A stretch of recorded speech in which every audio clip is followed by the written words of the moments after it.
The interrogation room stank of stale coffee and sweat, the kind of smell that stuck in your nose.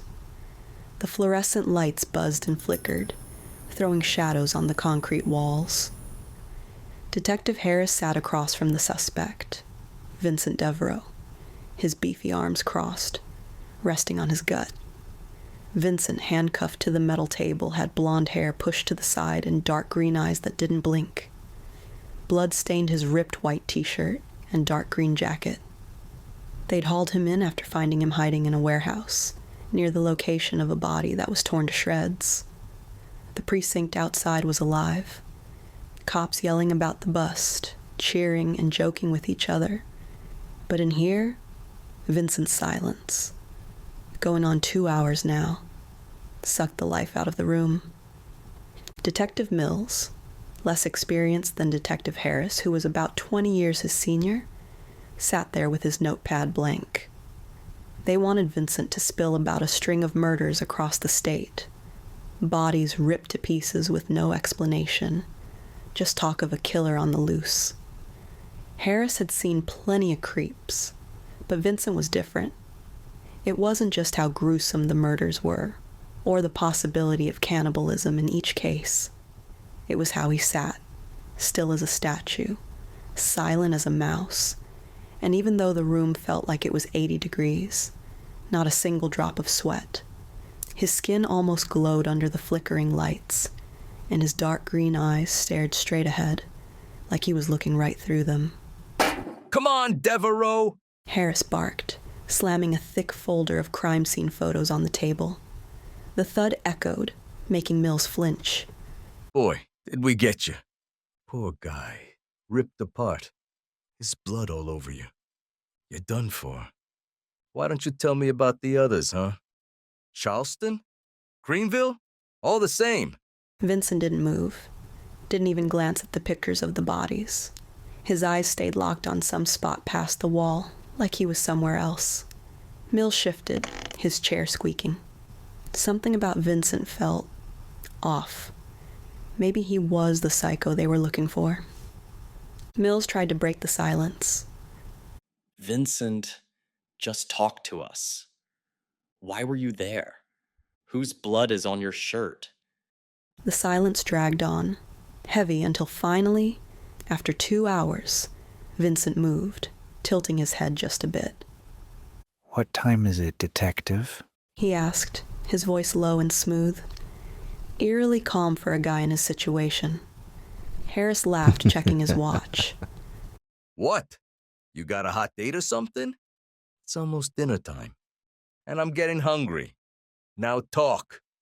Vincent didn't answer, his face blank, but Mills jotted down the question anyway. Vincent's lips curled into a smirk, slow and nasty, like a dog showing its teeth. Is that camera on? Vincent asked, nodding at the blinking red light in the corner. His voice was still calm, but it had an edge that made the air feel heavy. Mills swallowed. Yeah, it's recording. Why? Vincent's smirk grew, and for a second the red light from the camera reflected in his eyes. Okay. Vincent said, leaning forward, the handcuffs clinking. I'll confess. But I assume you want the full story, right? Mills leaned forward, eager to write. Yes, please. Walk us through what happened. Vincent looked forward, his gaze sliding between them, unblinking. It starts way back, he said, his tone turning soft, almost sad. Before the Civil War. Eliza and I. Harris slammed the table again, sending the photos bouncing. Civil War? Give me a break. What are you, 22? Cut the crap and give us the real story. Vincent ignored his outburst.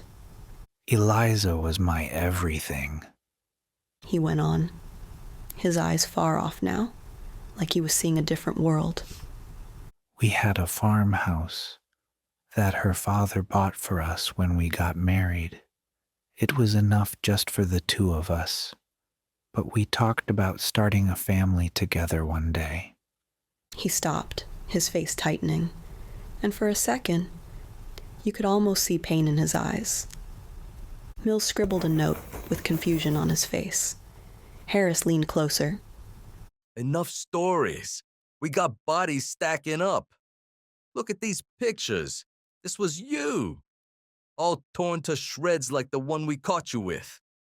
Vincent's eyes snapped to Harris, unblinking, that smirk creeping back. You want the truth? He said, his voice low and dangerous. Then listen.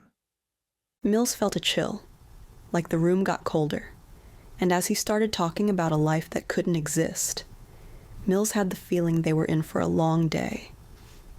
Detective Harris leaned back, his chair creaking, his face twisted with frustration. The interrogation room felt like a cage, the air thick with the stink of sweat. Vincent's voice pulled you in, like a story you didn't want to hear but couldn't help but to listen. Continue, Vincent. Please. Mills said, earning a glare from Harris. Vincent leaned forward, the handcuffs clinking on the metal table. His smirk faded. We were young, both 18 at the time. Eliza and I were babies, really, living in the farmhouse that her father had bought for us after we got married. The world was quiet then, just fields stretching out, the air sweet with grass and different crops. Eliza was everything to me. Her hair, long, beautiful and brown, always loose, brushing her shoulders. Her eyes, same color, warm and deep, like they could see right into you and make you feel safe.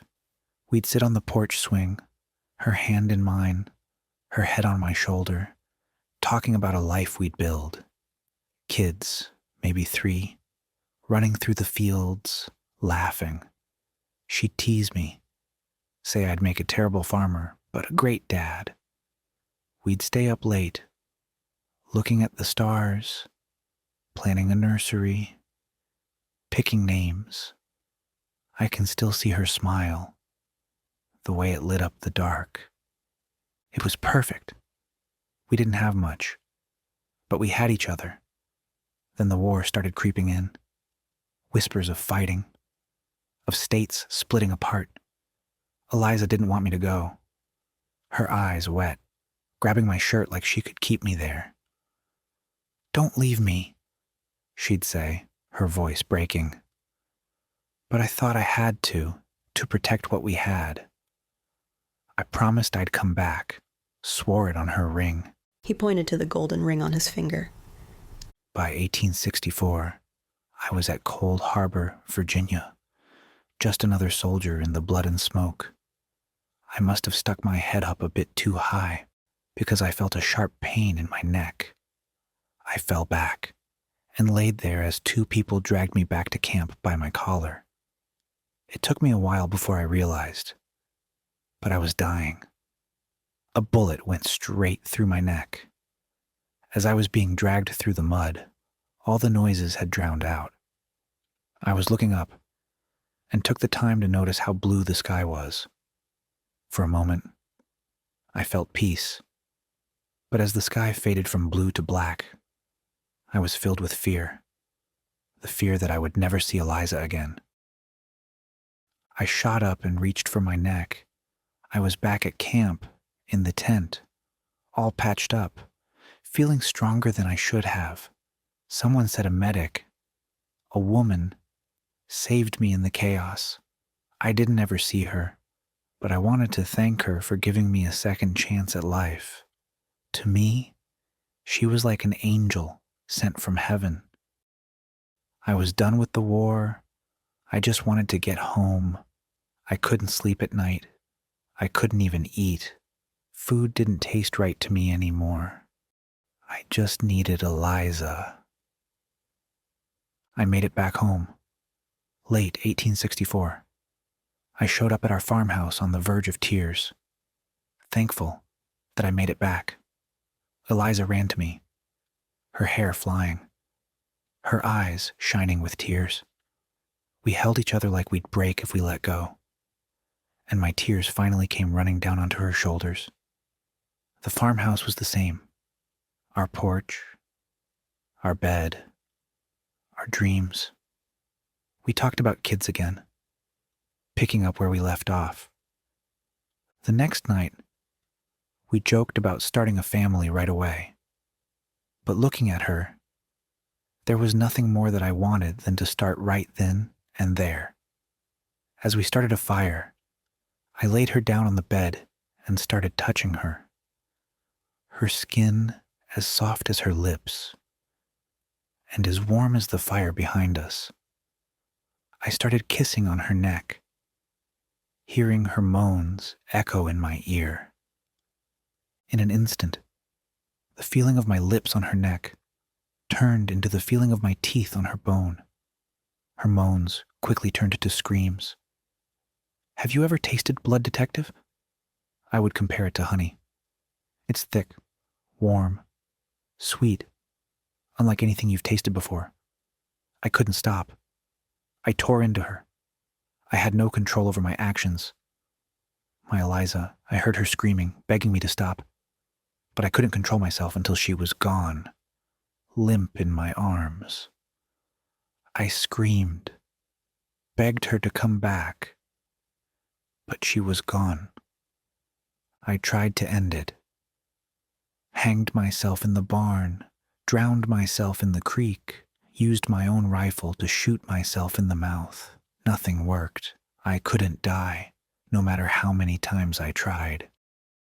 I sat in that farmhouse beside Eliza's corpse, alone, starving, hating myself for what I'd done. For 7 years. Harris cut in, his voice a snarl. You're admitting to a murder, right? Eliza, this another one of your victims? Vincent's eyes snapped to him, unblinking, and Mills swore he saw a flicker of red in them, gone in a flash. What time is it? Vincent asked calmly. Harris snapped again, pointing at the pictures of the victims on the table. Tell me about these! Vincent's smirk twitched, like he was hiding something, and he nodded. I'm getting there, detective. After years passed, I decided to stop feeling sorry for myself and get answers. Figure out what I am.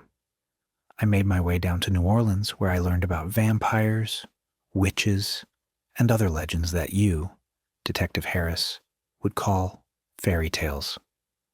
I spoke with a woman who described my condition as vampiric. She asked to check the back of my neck, which I thought was a strange request, but she seemed knowledgeable. She said, I have a very distinct scar on the back of my neck. The scar is in the shape of a crown. See? Mills stood up to check as Vincent bowed his head down to show the scar. Harris noticed the scar as well. Mills and Harris looked at each other in confusion as Vincent let out a smile. She told me that it's a mark that others call the mark of death, given by one they call the Eternal Huntress, an ancient vampire by the name of Geneviève Dubois. See, while other vampires feed on the blood of humans, or in some cases animals, Geneviève can only feed on the blood of other vampires. So, interestingly enough, she's been going around for centuries now, turning innocent people into vampires, marking them for death, and coming back to feed. When I told her about my time in the war, she said the Huntress was most likely on that battlefield, disguised as the medic, hunting her own kind. The angel that I thought saved my life wasn't an angel at all. She was the devil. She made me this monster. She took Eliza from me. Harris slammed the table, photos scattering. Vampires? Give me a break. Yeah, so what? You like blood. You know what that makes you? A sick freak. Not a vampire. You're a murdering cannibal that likes to prey on innocent people. That's all. Nothing more. Harris wasn't convinced, but Mills had stopped writing in his notepad ever since he saw the scar. He looked as if he saw a ghost, and Vincent knew he had Mills hooked on his story. He laughed at the sight of fear in his eyes. What time is it, Detective Mills?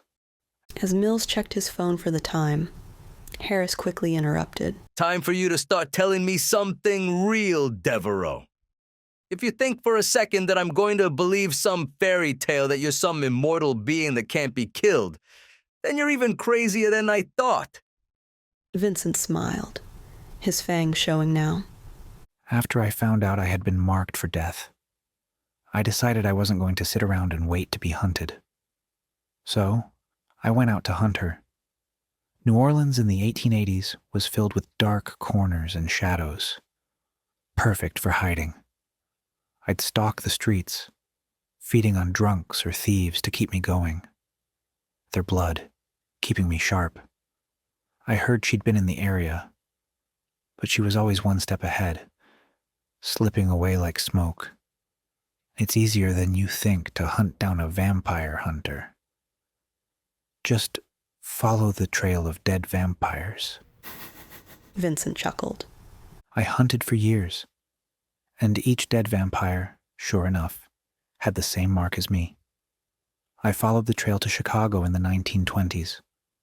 I caught a glimpse once, or thought I did, a woman in a fancy dress, looking like some kind of royalty. Bright blue eyes flashing red, gone before I could even move. I kept searching, decade after decade. But the advantage that this devil has is that she isn't affected by the sunlight, meaning she can operate 24 hours of the day. You see, I can only travel at night, so I have to move twice as fast and be twice as smart to catch her. By the 2000s, cities were brighter and louder, but the shadows stayed the same. I'd find her trail, stories of vampires disappearing, drained by the huntress. Every city, every decade, I chased her, from smoky bars to modern alleys. I felt alive now. I had a purpose again. I fed to live, to give me the strength and the training I needed to kill Genevieve. Harris cut in again. Okay, Mr. Vampire. You're talking about murders, right? Feeding on people? Is this your confession? Why don't you go ahead and name the victims for me? Vincent shook his head and laughed. Did you think I asked these people out on dates, Detective? No, I will not say their names because they didn't have names. They weren't people. They were fuel. Vincent said coldly. What time is it, Detective Mills? Mills, shaking now, checked his phone. It's 7:48. Harris interrupted. Well, would you look at that, Mr. Vampire? It's just after sundown. Now that you mention it, I am feeling a little hungry. It must be dinner time. Maybe I'm the vampire. Harris belted out, laughing belligerently. Vincent looked at Mills, who looked terrified, then over at Harris, who was still laughing at his own joke. Wonderful, Vincent muttered. Vincent's eyes blazed red like blood catching fire. The handcuffs snapped like twigs. Harris lurched back, his chair crashing to the floor. What the? He started. But before he could get another word out, Vincent threw the table to the side and grabbed Harris by the throat, lifting him like he weighed nothing. Mills scrambled for his gun, his heart pounding, but Vincent's other hand was already on him, pinning him to the wall. I already told you the truth. Vincent hissed, his voice a growl, his red eyes burning. Every single body, every insignificant insect, it was all me. And I'd do it again. No, I will do it again. That is my confession, detectives. Mills reached out, his vision fading, as Vincent's grip tightened. Harris choked, his face purple, clawing at Vincent's arm, but there was no use. Vincent's teeth flashed, sharp and white, and in a heartbeat, he tore into Harris's throat, blood spraying across the room. Mills screamed, but Vincent's hand crushed his windpipe, silencing him. The last thing Mills saw was those red eyes, glowing like hellfire as he ripped through the room like a beast. The precinct outside erupted in chaos. Screams, gunshots, bodies hitting the floor. Vincent moved like a shadow, tearing through the cops like paper, blood painting the walls. In seconds, the station was silent except for the drip of blood. Vincent stepped over the bodies, his dark green jacket splattered red, his green eyes calm again, the red glow fading. He walked into the night. The air felt cool against his skin, Eliza's ring shining with the reflection of the moonlight on his finger. He took a deep breath of the fresh air, and as he exhaled, he whispered, "For you, my love." Vincent walked towards the trees. The shadows consumed him. He was back on the hunt. A true dread of the night.